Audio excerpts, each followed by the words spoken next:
আসসালামু আলাইকুম রহমতুল্লাহ। সম্মানিত দর্শক শ্রোতা, কৃষি কথা ইউটিউব চ্যানেলে আপনাদের সবাইকে স্বাগতম। সম্মানিত দর্শক, আজকের ভিডিওতে আমরা দেখাবো কিভাবে ছাদে টবে তরমুজ চাষ করতে হয়। তাই ভিডিওটি না টেনে পুরোপুরি সময় নিয়ে দেখুন, ইনশাল্লাহ আপনি খুব সহজেই ছাদে টবে তরমুজ চাষ করতে পারবেন।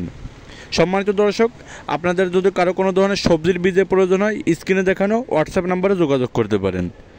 আমরা ছাদে তরমুজ চাষের জন্য শুরুতেই শিকদার সিডস থেকে 1 প্যাকেট হাইব্রিড তরমুজের বীজ নিয়ে নিয়েছিলাম।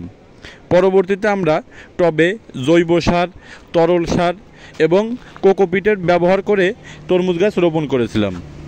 জৈব সার ব্যবহার করেছিলাম 30%, কোকোপিট ব্যবহার করেছিলাম 20% এবং অল্প পরিমাণে তরল সার আমরা গাছ রোপণের সময় ব্যবহার করেছিলাম। আপনারা দেখতেই পাচ্ছেন গাছের গোড়ায় কিন্তু এখনও জৈব সার আছে। গাছের পাতাগুলো তুলনামূলক একটু হলুদ হয়ে গেছে, যার কারণ হচ্ছে গাছে পর্যাপ্ত পরিমাণ নাইট্রোজেনের অভাব।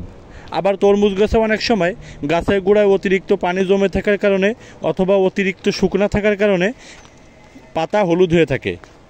তরমুজ গাছ পানির ক্ষেত্রে কিন্তু খুবই সেনসিটিভ।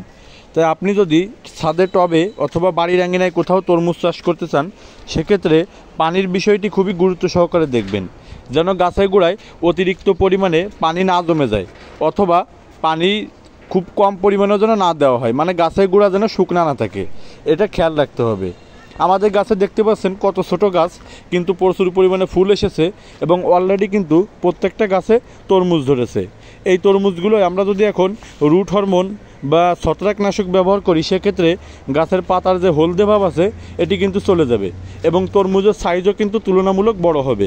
তাই আপনারা যদি রুট হরমোন বা ছত্রাকনাশক ব্যবহার করতে চান, তাহলে আমাদের সঙ্গে যোগাযোগ করতে পারেন। আমরা কিন্তু সারা দেশে কুরিয়ার সার্ভিসের মাধ্যমে পাঠিয়ে থাকি। আমরা পর্যায়ক্রমে আমাদের চ্যানেলে তরমুজ চাষের A to Z ফর্মুলা সম্পর্কে ভিডিও নিয়ে আসতেছি। আমাদের তরমুজগুলো কিন্তু বেশ বড় হয়েছে। আর তরমুজ চাষের ক্ষেত্রে আরেকটা বিষয় অবশ্যই লক্ষ্য রাখতে হবে, সেটি হচ্ছে মাটির শক্তি। মাটিতে যদি পর্যাপ্ত পরিমাণে খাদ্য না থাকে, সেক্ষেত্রে কিন্তু গাছে ফল ধরবে না, অথবা ফল ধরলেও কিন্তু খুব একটা বড় হবে না। তাই তরমুজ রোপণের পূর্বে অবশ্যই আপনার মাটির শক্তি যাচাই করে নেবেন।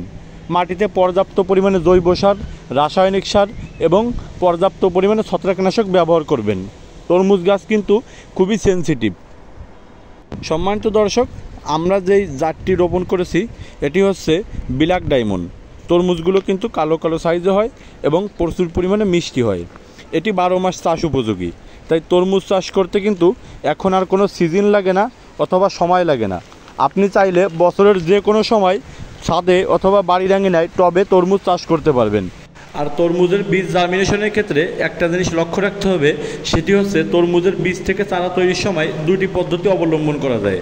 সর্বপ্রথম পদ্ধতি হচ্ছে বীজগুলোকে রোদে শুকিয়ে পরবর্তীতে পানিতে ভিজিয়ে টিস্যুতে চারা তৈরি করা বা টিস্যু পদ্ধতিতে জার্মিনেশন।